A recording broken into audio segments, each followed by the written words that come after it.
Espíritu Santo, Dios trino con nosotros, poder, gracia, autoridad, majestad divina en medio de tu pueblo. Espíritu Santo, eres tú el vicario de Dios aquí en esta mañana y en la vida de cada creyente de manera especial cuando tu pueblo se reúne. Invocamos, Espíritu Santo, tu nombre, tu presencia, para suplicar tu favor. Espíritu Santo, estando Pablo en alguna región de Asia Menor, lo más indicado es Macedonia, y viendo que no podría regresar a ayudar a su pastor recién dejado allí en aquella iglesia, en un problema tremendo que se presentaba con los falsos maestros, la doctrina en peligro, Espíritu Santo, tú tomaste a Pablo y lo guiaste a escribir estas líneas. No son palabras de Pablo, son palabras del cielo, bajadas del cielo para la iglesia. Estas palabras luego iban a ser expuestas a la iglesia y por medio de ellas Timoteo iba a aplicar un proceso contra estas autoridades que se habían desviado de la fe.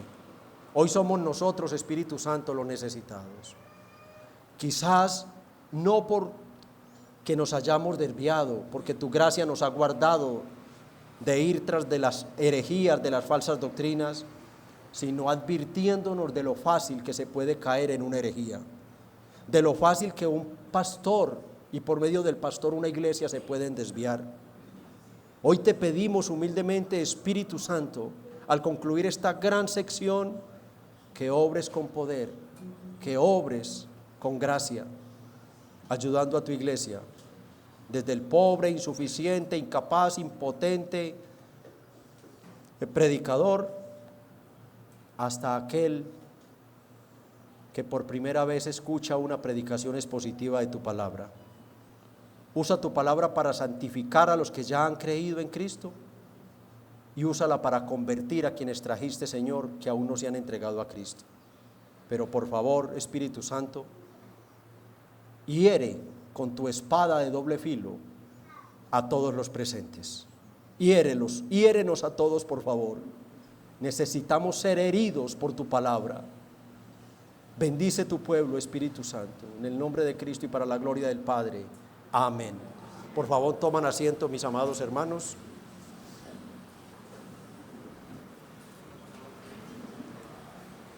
Retomamos, como decía, el estudio consecutivo y expositivo después de 3 domingos de esta primera carta de Pablo a Timoteo, con el estudio del verso 20, con el cual Pablo concluye esta gran sección doctrinal sobre la defensa de la sana doctrina. Si volvemos al verso 3, nosotros podemos ver el encargo principal por el cual Pablo deja a Timoteo, por el cual Pablo le ruega: como te rogué que te quedases en Éfeso cuando fui a Macedonia. Y ahí está el encargo, ahí está el propósito principal, ahí está el deber principal que tenía que cumplir Timoteo, para que mandases a algunos que no enseñen diferente doctrina.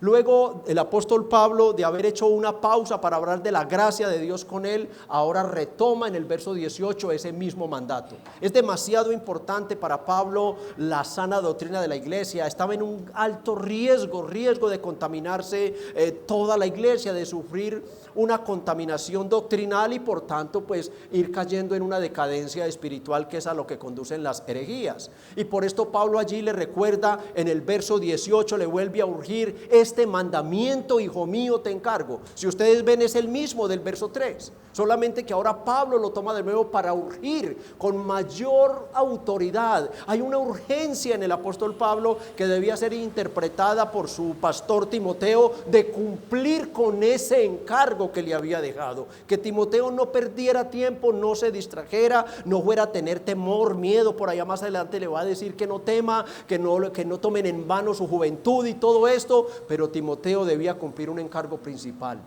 enfrentar a los pastores que se habían desviado de la iglesia. Quienes se habían desviado eran los pastores, y yo concuerdo con los comentaristas que dicen es que eran los pastores.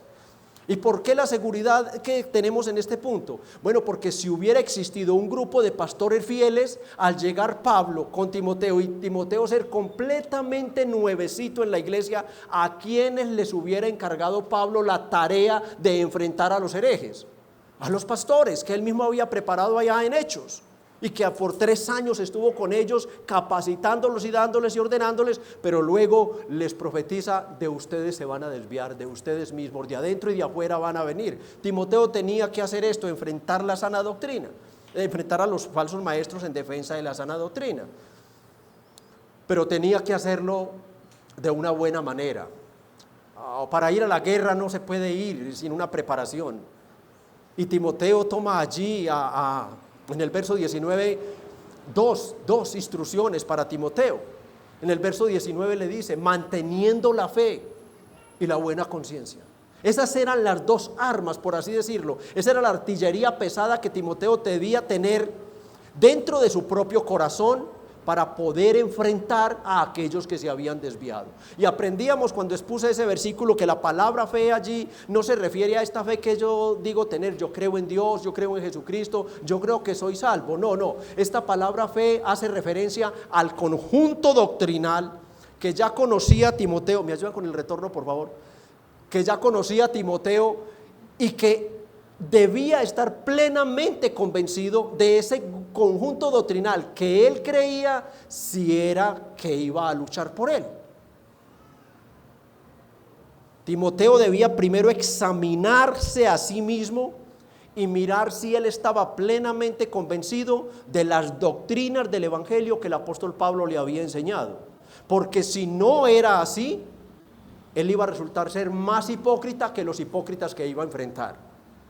Él debía estar seguro de aquello que creía. Las buenas batallas de la fe, él debía enfrentarlas, pelearlas, esta guerra larga, pero convencido de que realmente esa era la verdad, porque si no resultaría siendo igual a los falsos maestros. Y por esto Pablo conecta allí el conjunto doctrinal con la conciencia, Y sabemos que la conciencia, como hemos nosotros explicado, es como un dispositivo interno que Dios le da a todo hombre, pero en este caso de manera especial a los hermanos, a la iglesia, a los creyentes,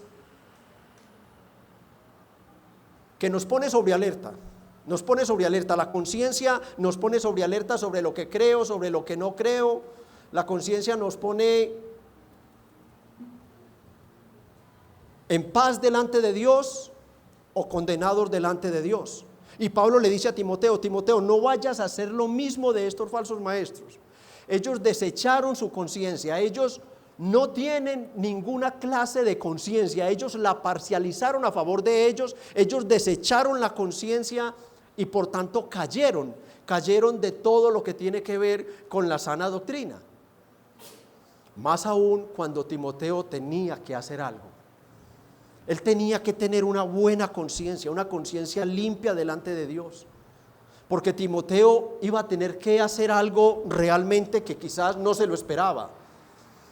Timoteo iba a tener que encarar a los pastores, a los líderes maestros de esta iglesia, y los iba a tener que encarar no para cualquier cosa. Timoteo los iba a tener que encarar para llevarlos a un proceso de disciplina eclesiástica.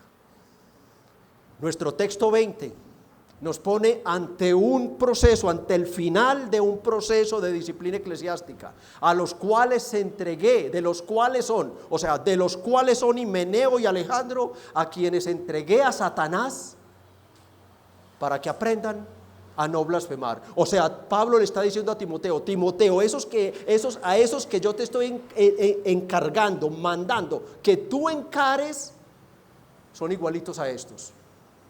Yo te estoy dando un ejemplo de lo que hice con ellos, para que tú hagas lo mismo de ser necesario con los que vas a enfrentar.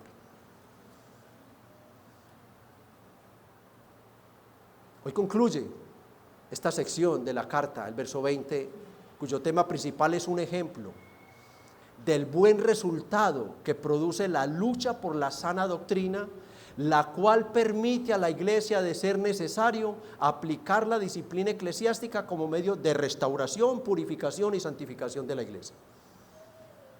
Ese es el tema de este verso 20. Está concluyendo la lucha por la sana doctrina. O sea, está asentando su enseñanza el apóstol Pablo. No la está dejando en el aire. ¿Para qué luchamos por la sana doctrina de una iglesia? ¿Para qué toda la membresía, que esa es la iglesia del Señor? ¿Para qué lucha por una sana doctrina? ¿Para qué? Hermano, lucha con una sana conciencia, una sana doctrina, con una sana conciencia, para tener una iglesia sana, doctrinal y ministerialmente. De eso es que trata este pasaje. El título es Un encargo celestial, luchar por la pureza doctrinal, parte 2. Y estaremos viendo la disciplina eclesiástica, su aplicación y propósito. Eso estaremos viendo de manera esencial. Veremos algo otras cosas, claro está. Veamos pues entonces la disciplina eclesiástica, su aplicación y propósito. Leamos por favor desde el verso 19 de nuevo.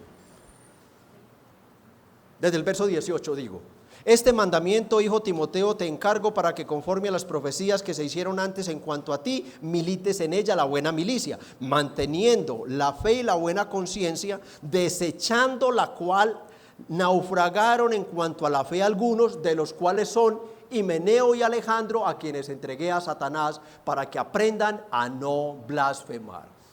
Pablo continúa su relato, sus órdenes y explicaciones e instrucciones a Timoteo, diciéndole que Himeneo y Alejandro hacen parte de esos maestros mencionados en el verso 3, que naufragaron en cuanto a la fe por ignorar la labor de su conciencia.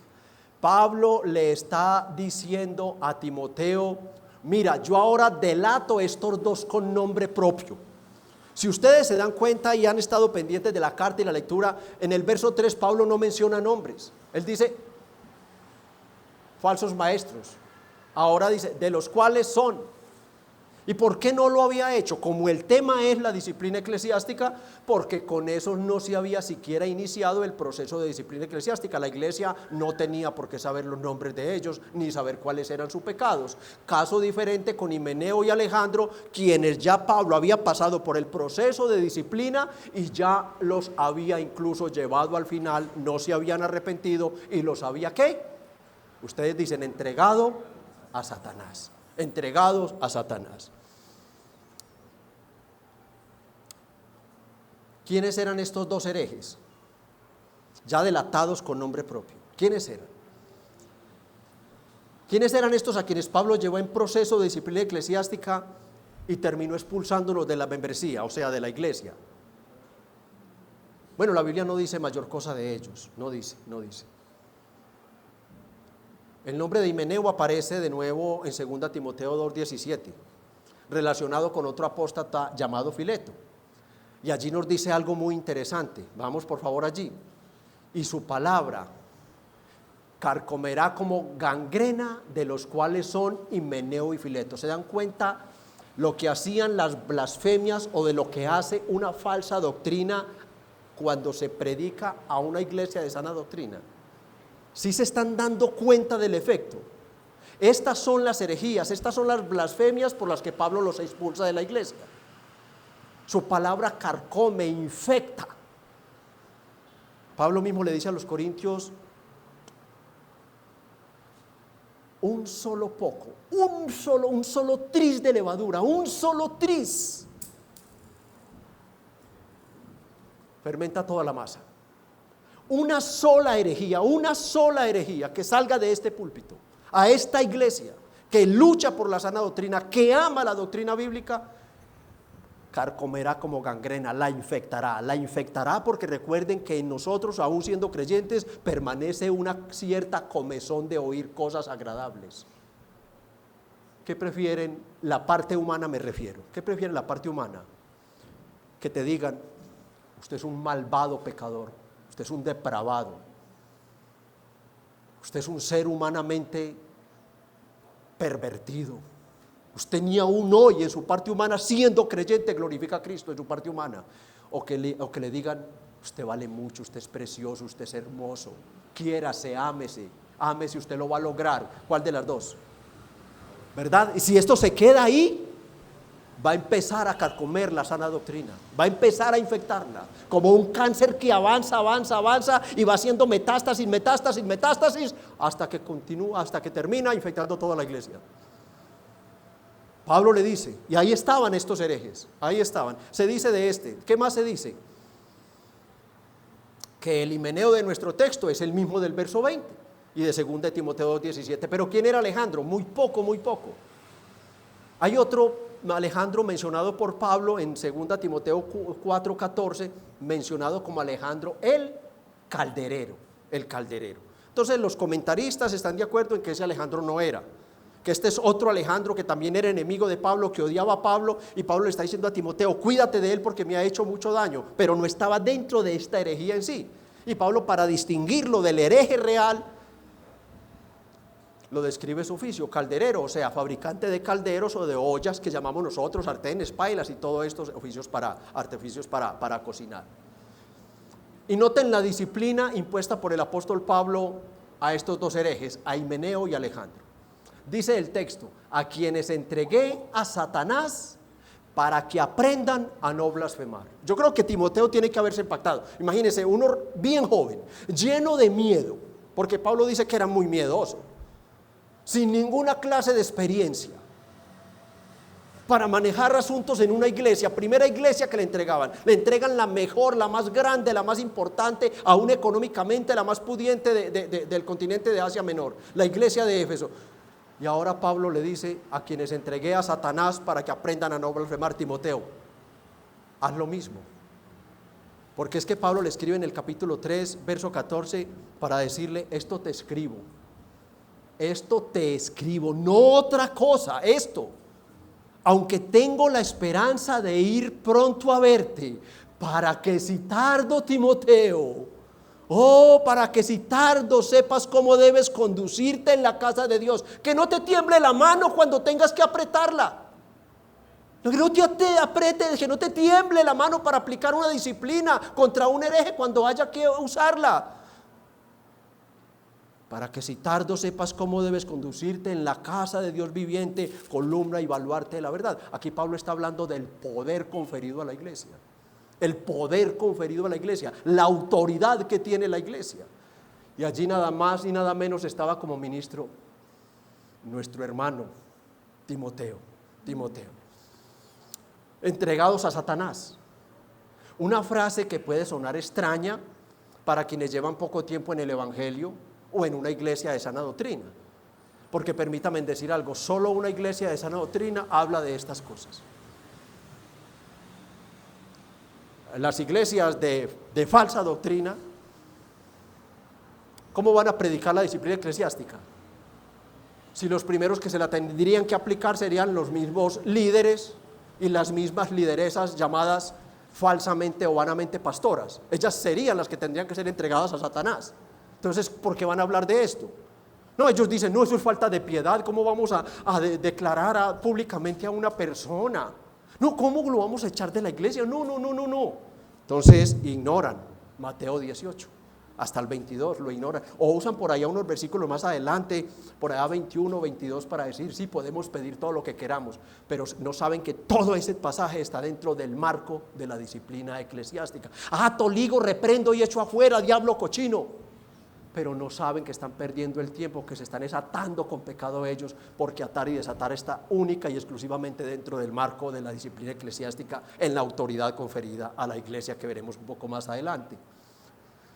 Y debo aclarar que aunque esta expresión, entregar a Satanás, no se encuentra solo en dos veces en la Biblia, aquí en el verso 20 y en 1 Corintios 5, que veremos más adelante, pero allí dice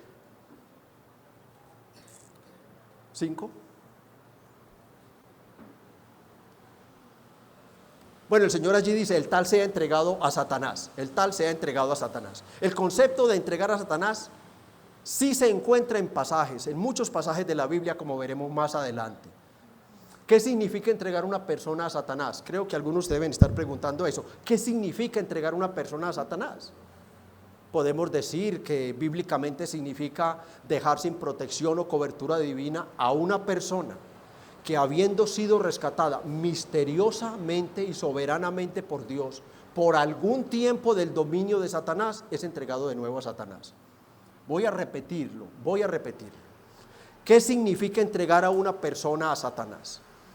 Significa dejar sin protección o cobertura divina a una persona que habiendo sido rescatada misteriosa y soberanamente por Dios del dominio de Satanás, sea temporal o eternamente, es entregado de nuevo a Satanás. Esta protección divina se encuentra, amada iglesia, ¿solo dónde? En el Antiguo Testamento se encontraba solo ¿dónde la protección divina? En el pueblo de Israel. En el Nuevo Testamento la protección divina se encuentra solamente ¿dónde? Dentro de la iglesia. Dentro de la iglesia. Y al ser expulsados, en este caso que ya es la iglesia, de esa cobertura o protección divina, como fue el caso de Himeneo y Alejandro, que eran miembros de la iglesia de Éfeso, esas personas son devueltas al mundo, al dominio de Satanás. Pastor, ¿por qué? ¿Por qué dice eso?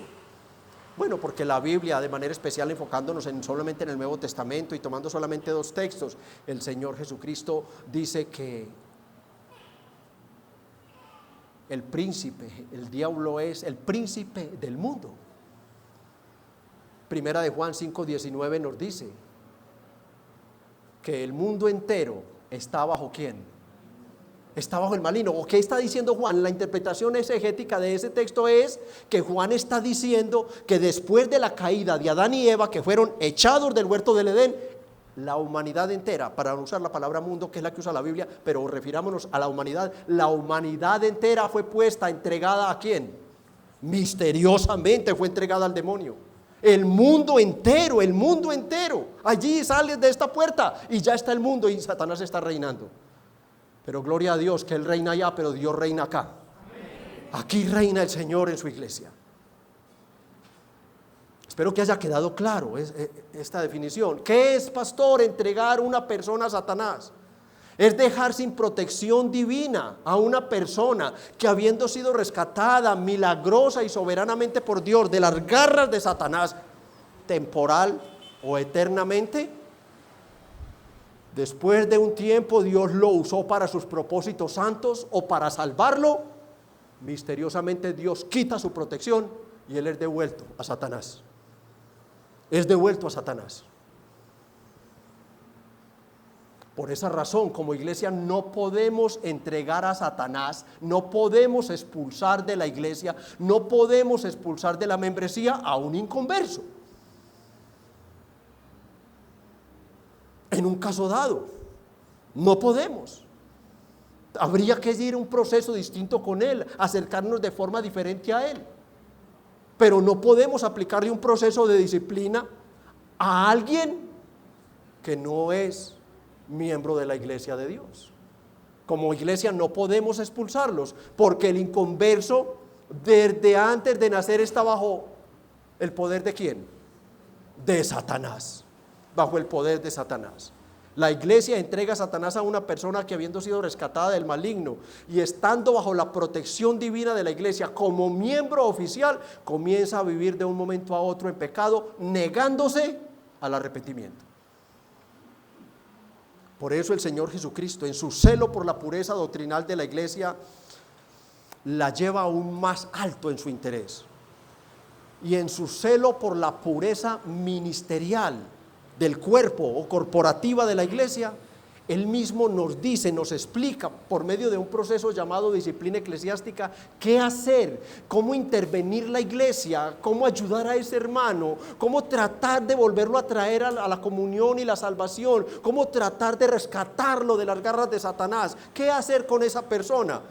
Bueno, para esto les invito a que vamos al texto de Mateo 18, 15 al 17, Mateo 18, 15 al 20, vamos a leerlo todo, vamos a leerlo completo. Vamos a leer Mateo 18, del 15 en adelante. Por tanto, si tu hermano peca contra ti, ve y repréndelo estando tú y él solos. Si te oyere, has ganado a tu hermano. Mas si no te oyere, toma aún contigo a uno o dos, para que en boca de 2 o 3 testigos conste toda palabra. Si no los oyere a ellos, dilo a la iglesia. Y si no oyere a la iglesia, tenlo por gentil y publicano. Ahí está la disciplina eclesiástica. Si no los oyere a ellos, dilo a la iglesia. Ahí está la asamblea, se reconvoca la asamblea, ahí está. Y si no oyere a la iglesia, expúlsalo, tenlo por gentil y publicano, entrégalo a Satanás. De cierto os digo, que todo lo que atéis en la tierra será atado en el cielo, y todo lo que desatéis en la tierra será desatado en el cielo. Otra vez os digo, que si 2 de vosotros se pusieren de acuerdo en la tierra acerca de cualquier cosa que pidiere, referente a la pureza de la iglesia, a la disciplina eclesiástica, le será hecho por mi Padre que está en los cielos. Porque donde están 2 o 3 congregados en mi nombre, tratando temas de pureza doctrinal, tratando temas de disciplina eclesiástica, allí estoy yo en medio de ellos. Hasta ahí el texto. Dice el Señor: por tanto, si tu hermano peca contra ti. Ya entendemos nosotros que no podemos dejarlo clasificado solamente al pecado personal, al pecado directo que yo recibo de mi hermano. Que al estar dentro de un cuerpo o una corporación o una asamblea, que es la iglesia, aquí debemos nosotros entender que el Señor está diciendo: si ves si ese hermano peca contra ti, si tú eres testigo que peca contra la iglesia, si ves que peca en el mundo por fuera de la iglesia, un ejemplo, si tú como miembro de la iglesia ves a otro miembro de la iglesia ebrio, hermano, ¿cuál es tu deber? Porque no pecó contra ti, quedarte callado. No. Cualquier pecado que tú veas por fuera de la iglesia, de otro miembro de la iglesia, ¿qué te dice el Señor?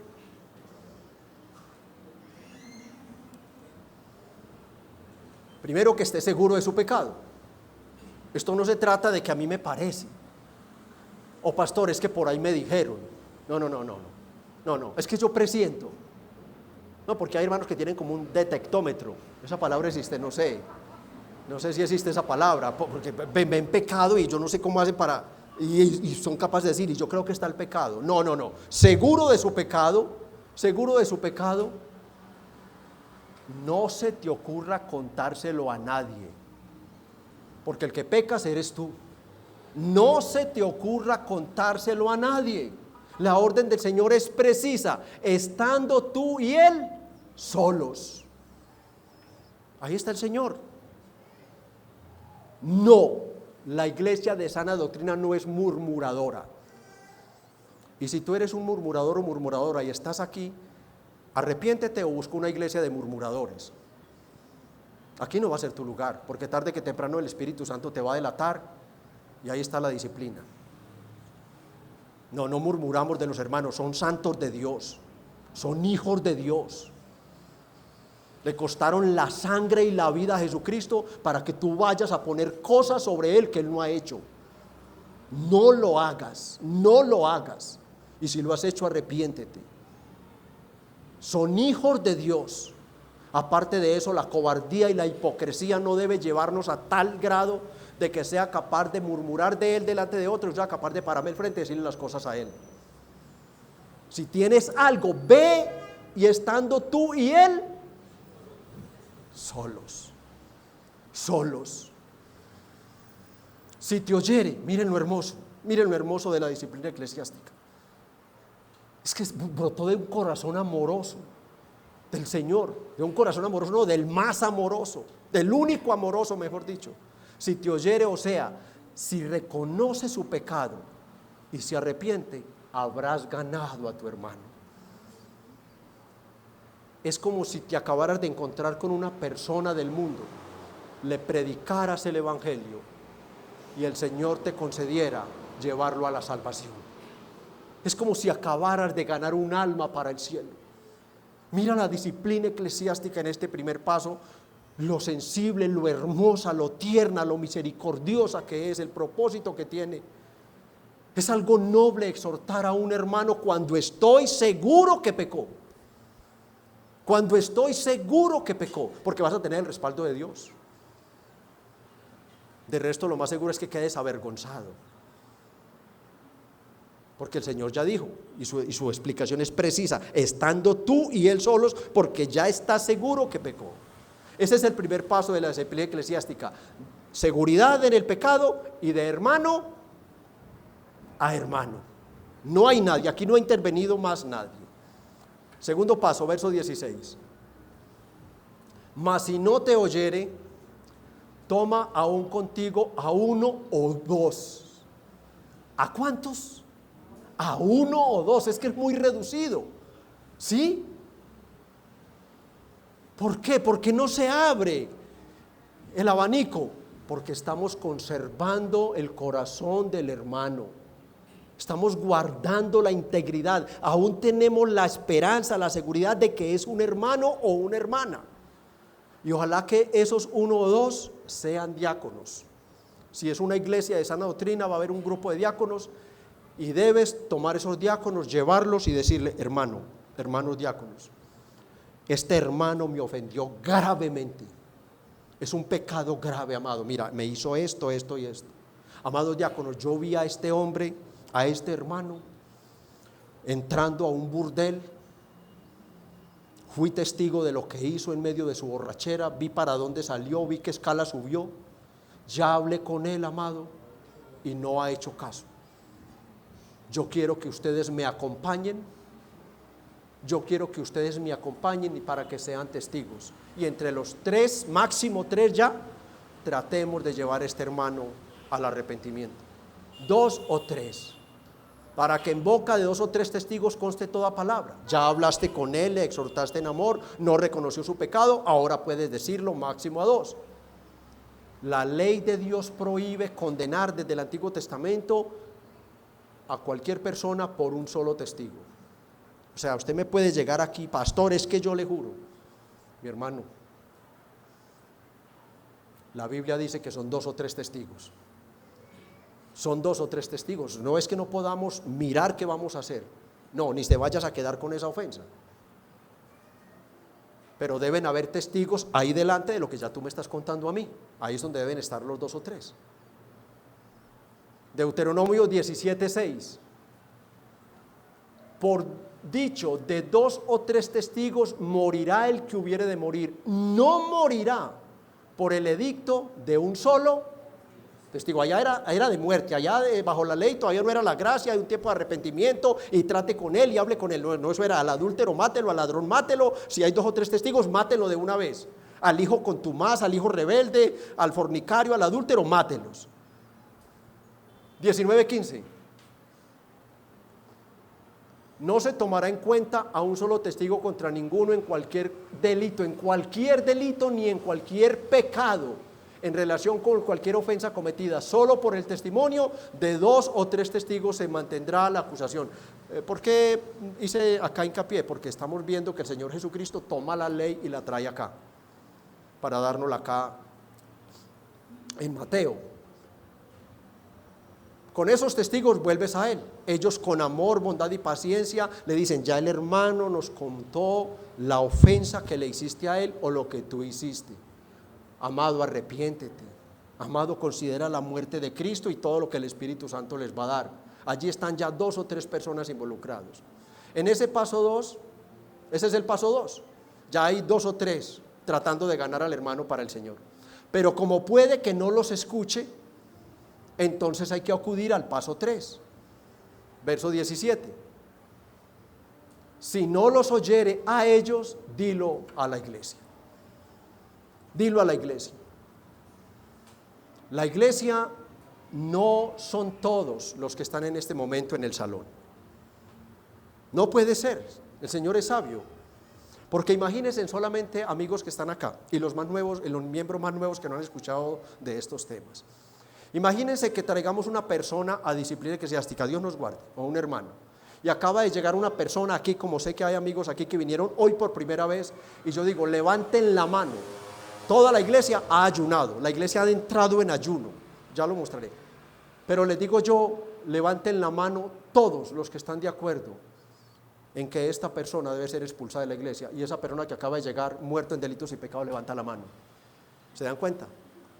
La iglesia es la asamblea. La iglesia son los miembros de la iglesia. Son los miembros oficiales de la iglesia. Esos son los que tienen el respaldo y el poder de Dios, dado el caso, para llegar a excomulgar, a expulsar a una persona que equivale a ser entregada a Satanás.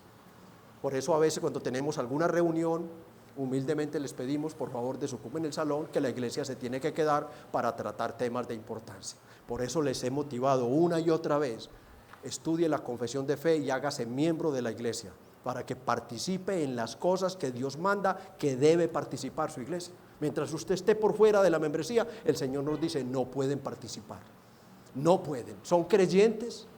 ¿Van para el cielo? Sí, pero están incompletos en su doctrina, están muy débiles aún en su doctrina. Ya saben quién es la iglesia, ya no es un secreto, ya salió de 3, aquí en este momento 70 y punta más o menos, entonces ya 70 y punta saben quiénes son Himeneo y Alejandro, y saben cuáles eran las blasfemias: denigrar del evangelio, que a su vez era denigrar de Cristo, lo cual se trata como la blasfemia. Decir que la resurrección no se había efectuado, que la resurrección era solamente la regeneración por el nuevo nacimiento, pero que eso era todo. Esa era la blasfemia. Ya no es un secreto, ya es algo público, con nombres y pecado. ¿Listo? Ya se le ha contado a la iglesia todo lo que ha pasado con ellos. Y eso fue lo que hizo Pablo con Himeneo y Alejandro.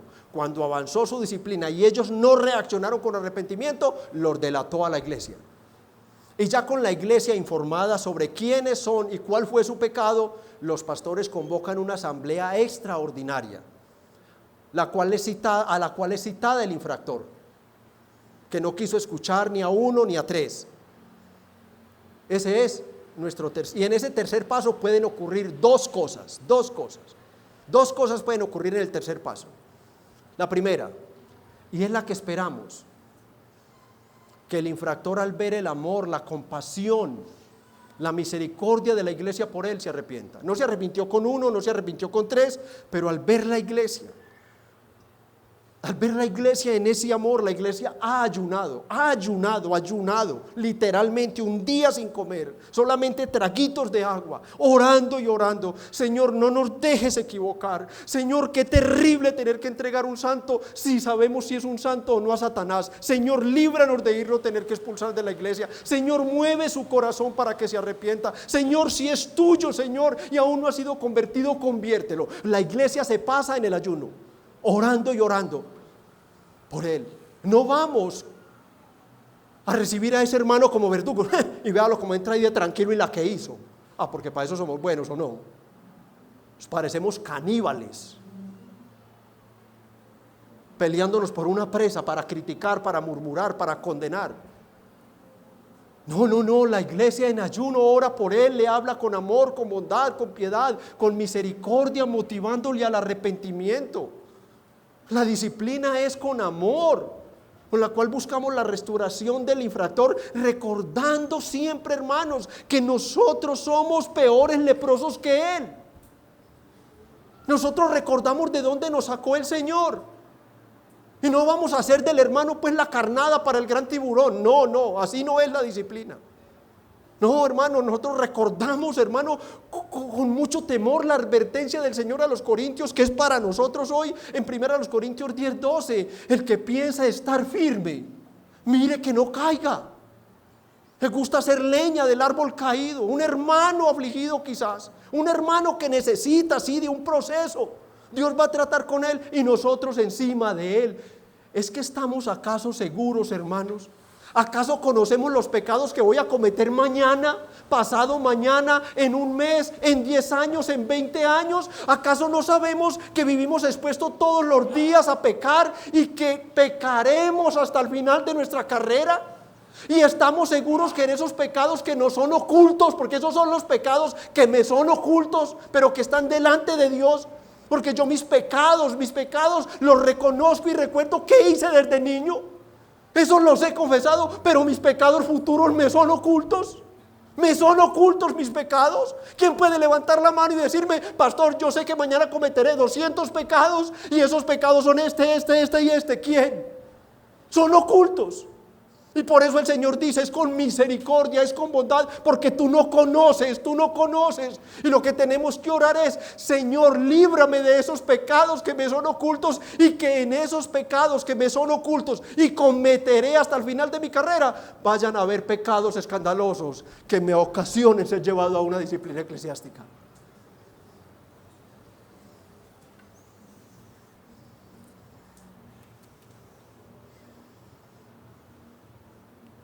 Fui confrontado y humillado preparando este texto, porque yo no sé qué pecador voy a cometer mañana. Yo no sé cuántos aquí lo saben, pero yo no. Yo no sé qué pecados me esperan a lo largo de mi carrera. Solo me queda humillarme. Este es un pasaje, este es un mensaje para humillarnos delante del Señor. Y decirle, Señor, como veremos más adelante, no quites tu cobertura divina de mí. No la quites, Señor. No quites de mí tu cobertura divina, porque inmediatamente pecaré contra ti. Gravemente pecaré contra ti. El que esté libre de pecado, tire la primera piedra y hágalo hoy mismo. Pero consideración con el hermano que peca. Consideración hasta el final, como vamos a ver. Hasta el final. Consideración, amor, ternura, respeto. Porque yo me tengo que ver con mi vigueta y dejar de ver la pavesa en el ojo de mi hermano. Soy yo el gran pecador delante de ustedes. Y usted así debe ver a su hermano. Siempre verse usted como más pecador que su hermano, porque Dios, solamente Dios, sabe los pecados que te esperan en tu futuro. Solamente Dios. Y gloria sea a Cristo, que ya fuimos librados de todo castigo de condenación por esos pecados. Si el hermano llega y se arrepiente en ese proceso, ahí termina la disciplina eclesiástica. Si el hermano al ver el amor de la iglesia, la compasión de la iglesia, esa iglesia con las costillitas pegadas porque como el rey de Nínive no comieron ni agua, orando solo, el hermano es llevado al arrepentimiento. Ahí termina la disciplina eclesiástica. Él pide perdón a la iglesia, los pastores le acompañan en su restauración y ningún miembro se le vaya a ocurrir contárselo a quien no sea miembro. El miembro tiene deberes, tiene responsabilidades y una de ellas es la discreción. No contárselo a nadie porque peca. Para contárselo los hubiéramos dejado el salón lleno, ¿o no? Segundo lugar, lo segundo que puede pasar en ese tercer paso, puede ocurrir que el infractor no escuche las súplicas que le hace la iglesia para que se arrepienta. Quizás ni asista a la asamblea, quizás ni asista a esa citación que le hacemos. En ese caso hay que llegar por obediencia al Señor, como Pablo con Himeneo y Alejandro, al paso 4, verso 17, parte B. Si no oyere a la iglesia, tenle por gentil y publicano. O sea, téngalo por un inconverso, por alguien del mundo. Expúlselo de la iglesia, lo cual equivale a entréguelo, ¿a quién? Entréguelo a Satanás. A ese final llegó Pablo con Himeneo y Alejandro. El proceso disciplinario culminó con su expulsión de la iglesia, lo cual equivale a ser entregado a Satanás. Puede que aquí, en este momento, haya alguien, puede que sea creyente, pero conoce el proceso de disciplina eclesiástica. Y él se dice dentro de sí mismo, que yo me haga miembro de esta iglesia. Ni sueñen. Eso se dan cuenta de la vida que llevo y me expulsan. Si eres hermano, me dirijo a ti como hermano, o si eres amigo, me dirijo a ti como amigo. Amigo o hermano, ¿no crees que es mucho mejor, dado el caso, que llegues a ser expulsado de la iglesia temporalmente para arrepentimiento y salvación, que ser expulsado para siempre del cielo por no reconocer tus pecados?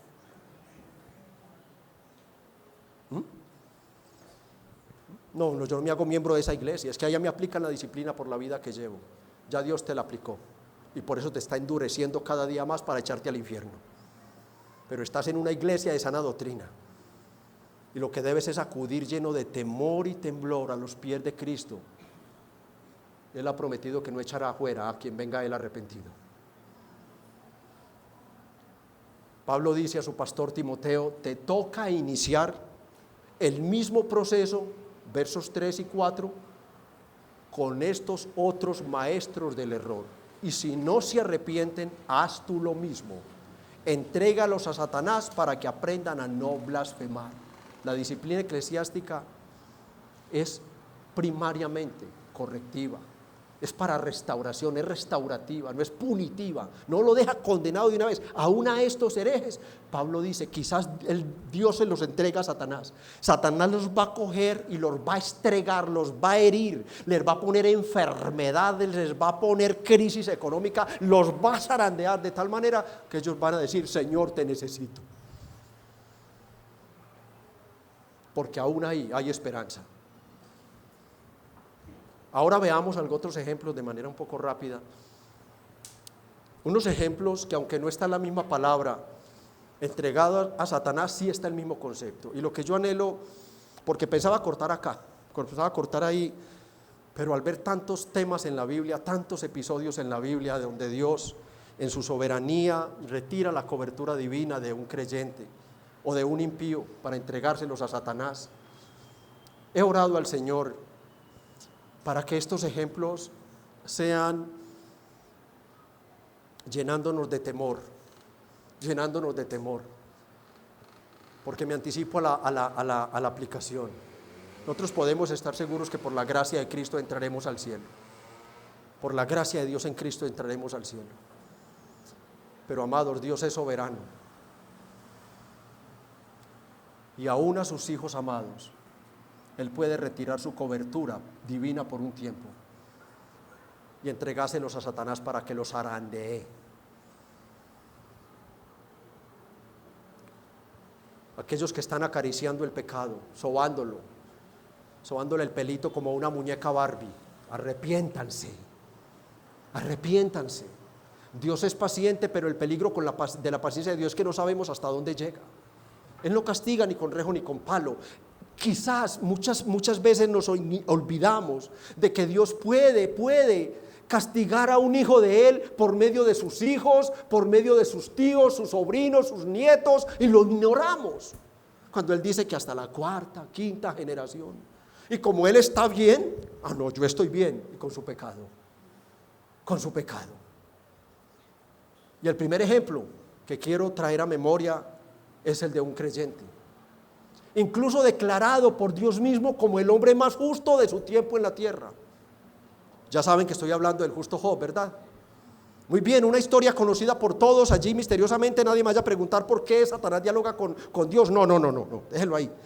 Pero allí misteriosa y soberanamente están los hijos de Dios rindiendo cuentas. El diablo también llega a rendir cuentas. ¿De dónde vienes? De pasearme por la tierra. Dios le dice, ¿y has visto a mi siervo Job, un hombre recto, un hombre íntegro? ¿Lo has visto? Oh, sí, claro que lo vi. Pero es que acaso le sirve, vayan moviendo los textos en la Biblia, en el Job 1, para que la iglesia vaya leyendo. Yo estoy parafraseando rápido por tiempo. Y Job le dice, sí, pero es que él no te sirve en balde.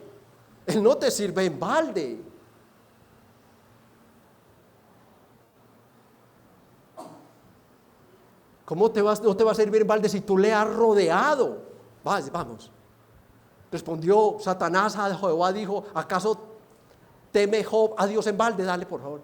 No le ha acercado, miren amados, no le ha acercado a él, a su casa y todo lo que tiene.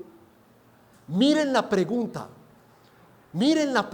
¿Por qué? Porque esta pregunta inmediatamente lleva a una respuesta de mucho temor. Satanás no me ha tocado porque Dios ha levantado vallado a mi alrededor. Tú debes creerlo. Pues es soberano para abrirle a Satanás. Y Dios. Y en el verso 12, miren lo que hace Dios. Dijo Jehová a Satanás, he aquí, estos son misterios. He aquí, todo lo que tiene está en tus manos. O sea, Satanás, Dios se lo entrega ¿a quién? ¿A quién se lo entrega, iglesia? A Satanás. Dios, a un justo como Job, está en tus manos. Solamente no pongas tus manos sobre él. Y Satanás salió para la tierra de nuevo. Y como sabemos, entonces Dios retira la protección divina de Job. Dios retira la protección divina de todos los bienes materiales. Y escuchen esto, padres, para que claven sus rodillitas y clamen por sus hijos. Dios retira su cobertura divina de la riqueza de Job y de los hijos de Job. Y de los hijos de Job. Y dice la Biblia, hermanos, que en solo 24 horas, hermanos, 24 horas, Satanás acabó con todos los bienes de Job, incluidos sus hijos. En solo 24 horas acabó con las riquezas de este hacendado potentado y le mató 4 hijos. Creo que eran 4, no sé, no recuerdo en este momento, pero le mató sus hijos. Hermano, estás orando pidiéndole a Dios: Dios mío, nunca retires tu protección divina. Sí, de mi empresa, de mi trabajo, de mi microempresa, de donde sea. No la retires. No retires tu protección divina de mis hijos. Es un clamor que debes brotar de vuestros corazones. Claro que del mío también, mayormente. 24 horas le bastaron a aquel que vino a matar, robar y destruir. Pero estoy de acuerdo con el que dice: Dios no mata a nadie. Dios usa a Satanás para matarte. Dios no te roba, Dios no te quita. Dios usa al ladrón. Él es el instrumento, el títere, el muñequito. Satanás es solamente un muñequito, una marioneta, una herramientica en las manos de Dios. 24 horas. Si Dios retira la protección divina, quedamos completamente expuestos al demonio. Por eso hay creyentes que se van tranquilos a fornicar, a embriagarse y a hacer cosas, porque están tan endurecidos ya que Dios retira su cobertura divina. Afortunadamente en los creyentes por un tiempo, como con Job. Pero Job, hay una gran diferencia. Job no fue por un pecado. No fue, y esto debe llevarte a un mayor temor. No fue por un pecado, fue para llevarlo a crecer en su santificación, en su consagración, en su conocimiento de Dios. Job termina diciendo más adelante: primero ya era el justo de Dios, el más justo, pero termina diciendo luego: de oídas te había oído, pero ahora mis ojos te ven. Tú eres soberano y puedes hacer como quieras, cuando quieras, como quieras, porque todo es tuyo, Señor, yo te alabo. Todo. Oh, mis amados hermanos, qué pasajes para infundirnos temor. Dios retira la protección divina, ¿y qué pasa? Entonces Satanás vuelve, me estoy quedando mucho acá, iba a avanzar. Vuelve allá, ya sabemos que él no reniega. No, Jehová dio, Jehová quitó, sea Jehová bendito, con sus 4 hijos muertos, con su economía pidiendo. Y les aseguro, no hay cosa más triste que tenerlo todo y luego ver asesinada a una persona. No hay cosa más dura para que eso, para una mente, un corazón humano. No lo hay. Vuelve allá. ¿Ves que no reniega? Ah, claro, él no reniega, pero vean lo que les dice en el verso 6. Jehová le dijo, del capítulo 2, 4 y 5. ¿Qué le dice Satanás allí? Ah, piel por piel, todo lo que tiene el hombre dará por su vida. Toca ahora su hueso y su carne y verás cómo blasfema contra ti en tu propia presencia. Y miren los misterios. Verso 6, y Jehová dijo a Satanás: he aquí, él, ya no la economía, ya no habían hijos, él está en tu mano, mas guarda su vida. Amados hermanos, ahora Dios retira la cobertura divina de la parte física de Job. Ahora le entrega el cuerpo de Job. Y en el verso 7, Satanás lo hirió con una sarna maligna, el cáncer de ese tiempo. Dolorosa, fétida, putrefacta, que cogía cuescos de vasijas de barro para poderse arrancar los cascarones y lo demás, para no ser más ilustrativo. Pero era creyente. Su entrega a Satanás fue temporal y el creyente tiene que decir en medio del temor, gloria a Dios. No fue entregado por un pecado, fue un trato bondadoso de Dios para ayudarlo en su crecimiento y maduración espiritual. Al final él fue restaurado en salud, familia, economía con mayor riqueza. ¿Estaba dando una lección al pueblo de Israel? Sí, claro que sí. Las aflicciones que Dios permite a los creyentes no son siempre castigos por pecados, no, eso es legalismo cuando nosotros lo vemos así. Nosotros no tenemos un detectómetro, ya lo dije y no sé esa palabra porque me pegó. La Biblia prueba que no siempre es así, no siempre. Ahora un ejemplo más rápido de un impío usado por Dios, rescatado temporalmente de las garras de Satanás para un propósito especial, darle gusto al pueblo de Israel, castigarlo por medio y luego llevar al rey a su destino. Saúl, ya saben que estaba hablando de él. El primer rey de Israel. Primera de Samuel 10:1, Saúl es ungido por rey. O sea, Dios rescata a Saúl temporalmente del dominio de Satanás. Pone sobre él su cobertura divina y lo usa como él quiere. Pero era un impío y en el capítulo 18, verso 10, Dios retira su protección divina. Saúl es entregado de nuevo a Satanás. Dios permite un espíritu maligno se apodere de él, lo atormente, lo enloquezca, hasta llevarlo ¿a qué? Al suicidio, al suicidio, al suicidio. Nuevo Testamento, el apóstol Judas, por 3 años fue rescatado del dominio de Satanás, quizás 3 y medio, que fue el tiempo del Señor en la tierra. Fue rescatado del dominio de Satanás temporalmente y puesto bajo la protección divina y usado para llevar a muchos a la salvación. Judas, muchos a la salvación. Siempre fue de Satanás, pero por ese tiempo que estuvo con el Señor, Satanás no lo pudo tocar, no lo pudo usar. Pero luego Dios retira su protección divina de Judas. ¿Y qué pasa? Dice Juan 13:27. Y después del bocado, institución de la Santa Cena, allí está el Señor, uno me va a traicionar. Después del bocado, Satanás entró en él. Satanás entró en él. El Señor le dice, apresúrate a hacer lo que tienes que hacer, y va y lo vende por 30 piezas de plata y luego va y se suicida. Porque ese es el pago que da Satanás. Un último ejemplo, un individuo que fue entregado a Satanás, creyente, creemos que era creyente, ya lo mencioné, 1 Corintios 5:5, vamos, 1 Corintios del 1 al 5 por favor en pantalla. De cierto se oye que hay entre vosotros fornicación y tal fornicación, cual ni aún se nombra entre los gentiles, tanto que alguno tiene la mujer de su padre. Un joven con su padre enviuda, vuelve y se casa. Los viudos y las viudas que están acá se pueden casar, se pueden volver a casar, pero lo que hizo fue llevarle carne fresca a un tiburón que tenía en la casa. Se enamora de su madrastra y empieza a tener relaciones íntimas con él. Y miren, la iglesia estaba tan adormecida que ni fu ni fa.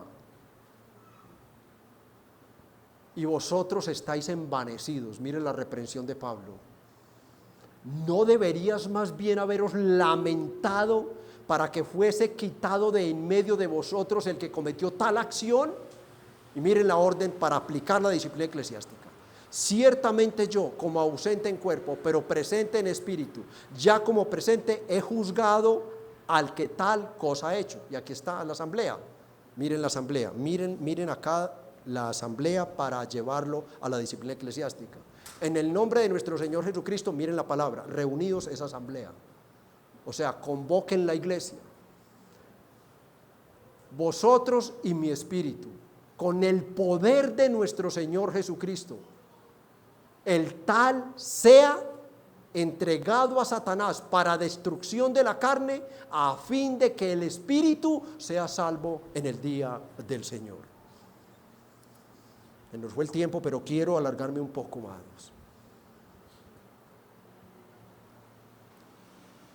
La iglesia no había tomado ninguna medida Era un creyente de la iglesia, lo creemos por lo que Pablo dice luego en 2 Corintios 2, del capítulo 2, 6 al 8. Allí los comentaristas serios apuntan a que muy posible fue la persona ya restaurada, que la disciplina eclesiástica lo restauró.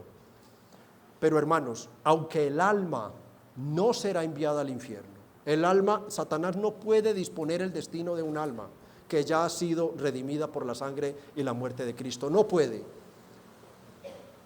Pero sí puede destruir el cuerpo con enfermedades terribles, sí puede azotarlo con enfermedades terribles e incluso matarlo.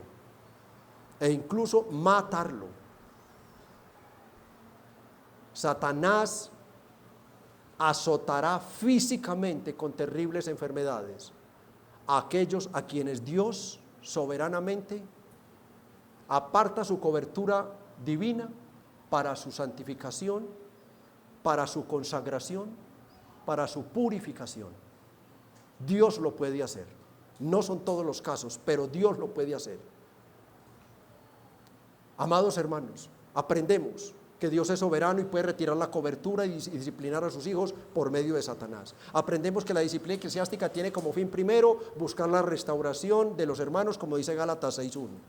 Segundo, purificar la iglesia. Los falsos creyentes, si después del proceso disciplinario no se arrepienten, ellos demuestran con eso que no eran creyentes. Y la disciplina es la forma de filtrar, de purgar la iglesia, de echarlos de la iglesia. Cuando son creyentes, ellos vuelven arrepentidos y piden perdón. Cuando no son creyentes, ellos ni asisten a la asamblea. No solo no reciben al uno, ni a los tres, ni a la iglesia. Ya ellos se fueron, ya quedaron entregados a Satanás. Dios proveerá. Y tercero, la santidad de la iglesia. La santidad de la iglesia. Cuando los demás miembros de la iglesia ven lo que pasó con esa persona, temerán. Ellos tendrán temor.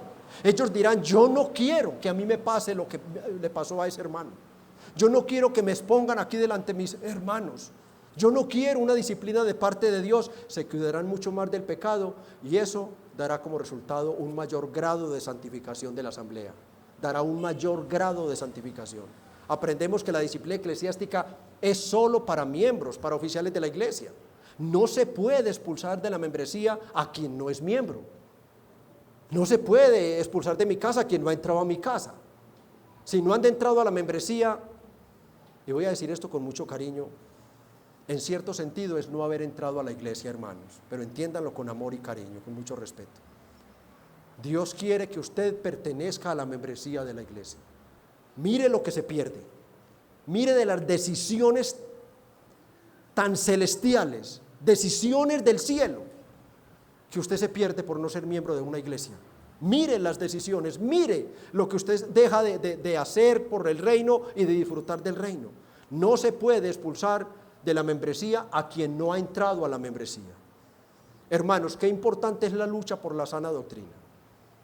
¿Por qué, hermanos? Porque solo una iglesia de sana doctrina como esta, Dios nos guarde, pero en determinada situación, con todo el amor y la consideración, aplicaremos la disciplina eclesiástica. Las demás iglesias que se llaman de Jesucristo, al no ser de sana doctrina, ni siquiera mencionan la disciplina eclesiástica.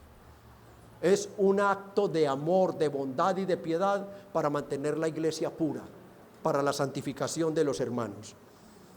En cuanto al pastor, ¿qué aprendemos? Aprendemos por el ejemplo que nos da Pablo con los pastores líderes de Himeneo y Alejandro de Éfeso. Él no es intocable. Él es un miembro más de la iglesia. El pastor Ernesto es un miembro más de la iglesia. Y Dios me guarde, y a los pastores que van a venir luego después de mí. Pero el día que un pastor se desvíe de la sana doctrina o caiga en un pecado que lo descalifique y no se arrepienta, ¿qué debe hacer la iglesia? Aplicar la disciplina eclesiástica y entregarlo a Satanás. La iglesia de sana doctrina tendrá el respaldo de Dios, como ya lo sabemos. Tendrá el respaldo de Dios. Leamos por favor los versos 18 al 20 de manera rápida.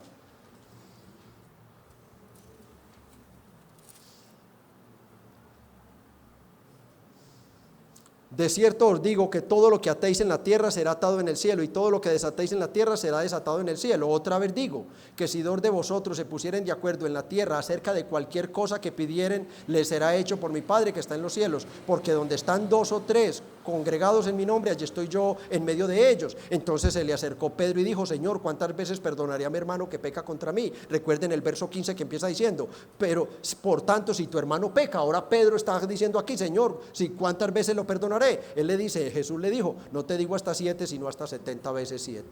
Todo esto, hermano, este pasaje que acabo de leer, está todo en el marco de la disciplina eclesiástica. Ahí no hay que sacar ningún pasaje: Señor, todo lo que yo pida en tu nombre lo vas a hacer. No, esto está dentro del marco de la disciplina eclesiástica, está dentro del marco que la iglesia, de la autoridad que Dios le ha dado a la iglesia. Capítulo 26 de nuestra Confesión de Fe, página 36, párrafo 7. A cada una de las iglesias así reunidas, el Señor, conforme a su voluntad declarada en su palabra, ha dado todo el poder y autoridad. ¿A quién? A la iglesia reunida. Todo el poder a la iglesia reunida, poder y autoridad en cualquier sentido. Mire lo que está diciendo, mire lo que está diciendo. En cualquier sentido. Otra vez digo que si dos de vosotros se pusieren de acuerdo en la tierra acerca de cualquier cosa que pidieren referente a la pureza de la iglesia, allí está el Señor haciéndolo, está juzgando en medio de su pueblo, en el orden de la adoración y en la disciplina que Él ha instituido para que la guarden, juntamente con mandatos y reglas para el ejercicio propio y correcto de la ejecución del mencionado poder. Dios le ha concedido respaldo y poder a la iglesia. Dios le ha concedido respaldo y poder a la iglesia. Pastor, y eso de atar y desatar, que eso por allá afuera, eso viven atando y desatando. Eso yo no sé, Satanás, pastor, eso atan a Satanás, ato, ligo, reprendo, echo fuera a Satanás, espíritus de enfermedad, la iglesia enferma, pobre, Satanás allá adentro, y entonces sale a la puerta y vuelve y se les desata y vuelve y se les cuela, y eso se pasan en esas. No, es que no tiene nada que ver con eso, por lo tanto no hay respaldo de Dios en eso. Dios les ha entregado a un espíritu de engaño para que ellos crean eso. No, una persona es atada. ¿Cómo ata la iglesia? Ya vimos el poder de la asamblea. ¿Cómo queda atada una persona? Esa persona se hizo el proceso con él, paso 1, paso 2 y paso 3, primera parte. No se arrepiente. Dios le dice a la asamblea que ha ayunado: estoy con ustedes, la decisión que tomen yo la respaldo en el cielo. Expúlsenlo. Al expulsarlo, él queda atado con su fardo de pecado y sus consecuencias y vuelve al dominio de Satanás. Quedó completamente atado con su pecado y sus consecuencias y todo lo demás. Pastor, y desatarlo. La disciplina nos dio la respuesta. Si ese hermano, por medio de esa disciplina, regresa y viene a esa asamblea, o en el primer paso o en el segundo se arrepiente, con el uno o con los 3 testigos, o en la asamblea se arrepiente, es liberado de la iglesia. Él vino arrepentido, la iglesia le perdona y Dios en el cielo también, y es liberado. ¿Se dan cuenta lo que significa, en breves palabras, atar y desatar? Eso es atar y desatar. Y luego vienen los textos de respaldo, donde están 2 o 3 allí congregados en mi nombre. Esto de nuevo, no es que usted se va para su casa y se reúne con 2 hermanos y entonces pidamos aquí todo. No, esto está dentro del marco de la pureza de la iglesia, de la disciplina eclesiástica de la iglesia. Por eso dice 2 o 3, porque ¿cuántos testigos dijo él que fueran a donde el hermano? 2 o 3. Ahí está, mis amados hermanos. Hermanos, luchemos por la sana doctrina con una limpia conciencia.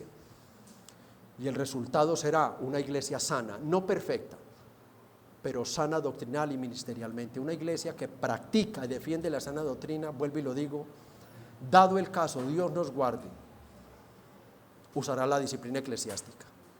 Pero no solo en sus miembros, sino que tenemos la bendición de tener la disciplina eclesiástica para purgar la iglesia, para filtrar la iglesia de falsos creyentes. Llegará el momento donde Dios nos descubrirá su pecado de alguna manera y nosotros diremos: hasta aquí llegaste, amigo mío, no contaminarán más a los santos de Dios.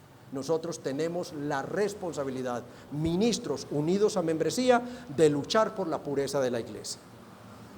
Amigo que estás aquí, que hasta el momento has estado bajo el poder y el dominio de Satanás, tus hechos te delatan, has vivido en pecado, Satanás, el diablo, es tu amo. Pero amigo, hoy Dios te ha traído acá para que escuches este mensaje. Amigo, hoy mismo puedes ser librado del gobierno de Satanás y ser salvo. Amigo, reconoce tus pecados. No importa que no hayas asesinado literalmente a alguien, si has sentido rabia por una persona, si has dejado de hablarle a alguien, el Señor Jesucristo dijo, lo mataste. Lo mataste. Todos fuimos asesinos, ladrones, todos, todos, todos. Amigo, reconoce tus pecados. En una cruz, hace 2000 años ocurrió algo. Toda la humanidad estaba bajo condenación. Dios envía a su Hijo Jesucristo, lo clavan en una cruz, lo matan. La ira de Dios, Dios lo mata por medio de unos hombres paganos. Dios ejecuta a su propio Hijo como la víctima por la expiación. Cristo murió para pagarle a Dios por tus pecados, pero tú tienes que hacer efectivo ese pago. Dice la palabra, de tal manera amó Dios al mundo que ha dado a su Hijo unigénito para que todo aquel, amigo, tú puedes entrar en todo aquel, tú puedes ser uno de ellos, que crea, no se pierda, mas tenga la vida eterna. Cree en Cristo y escapa de la ira venidera, mi amigo. Padre, te damos infinitas gracias por tu santa y bendita palabra. Oh Dios de amor, bondad y piedad, que también nos muestras tu justicia, nos muestras tu rectitud, nos muestras el amor que le tienes a la iglesia y cuánto quieres que la iglesia se interese por su santidad, a tal punto que de tus labios santos salieron las palabras de Mateo 18, del 15 al 22. Fuiste tú, Maestro amado, dueño de la iglesia, que ibas luego a dar la vida por ella, quienes, viendo a futuro en tu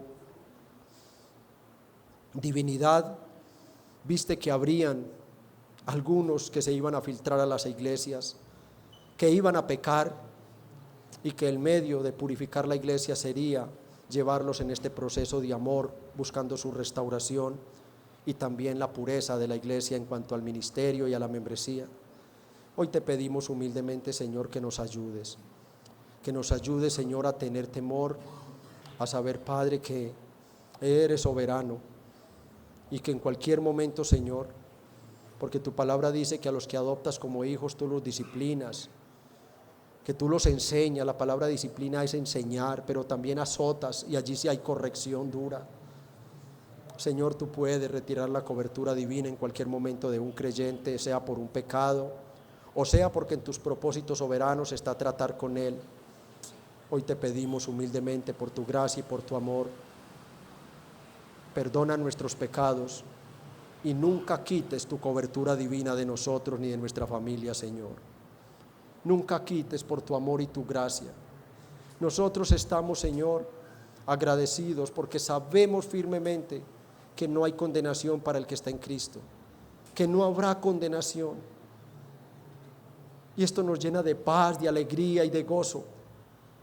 Pero también somos realistas y sabemos que estamos en un cuerpo malo, que estamos todavía en este cuerpo humano que ama el pecado. Esta mente, estos ojos, esta lengua, este corazón todavía tienen muchos rasgos de depravación en ellos. Y hoy te pedimos humildemente, líbranos de caer en pecados que ameriten, Señor, ser dejados sin tu cobertura, que ameriten una disciplina dolorosa como estas que hemos visto hoy, Señor. Pero también te pedimos, líbranos como iglesia de llegar al punto de tener que entregar un hermano a Satanás. Oh, líbranos, por favor, Señor. Oh, qué duro y qué triste sería entregar un miembro, Señor, para que por medio de Satanás tú lo disciplines y lo corrijas por un pecado. Dale a esta iglesia un arrepentimiento genuino y continuo, Señor. Dale a esta iglesia, por tu amor, por tu bondad, por tu piedad, guardarse cada día más y más del pecado. Que si en algún momento, Señor, tú quieres tratar con nosotros de esta manera, sea por tu amor y tu gracia, y no porque nos hayamos acarreado una disciplina por pecadores, Padre. Oh amantísimo Señor, gracias pues te damos, Padre, por esta palabra. Grábala en la mente y el corazón de tu pueblo. Gracias porque la sana doctrina es un seminario teológico en el cual domingo a domingo la iglesia aprende. Llena tu pueblo de tu amor, de tu gracia, de tu bondad y tu piedad, y danos la guía de tu Espíritu Santo, Señor, para perseverar en santidad. Te pedimos también humildemente por los amigos que nos han visitado. Señor, muéstrales su pecado como lo hiciste con nosotros. Hazles ver que ellos no han vivido como tus hijos, que los hijos de Dios se arrepienten y no vuelven a caer en esos pecados.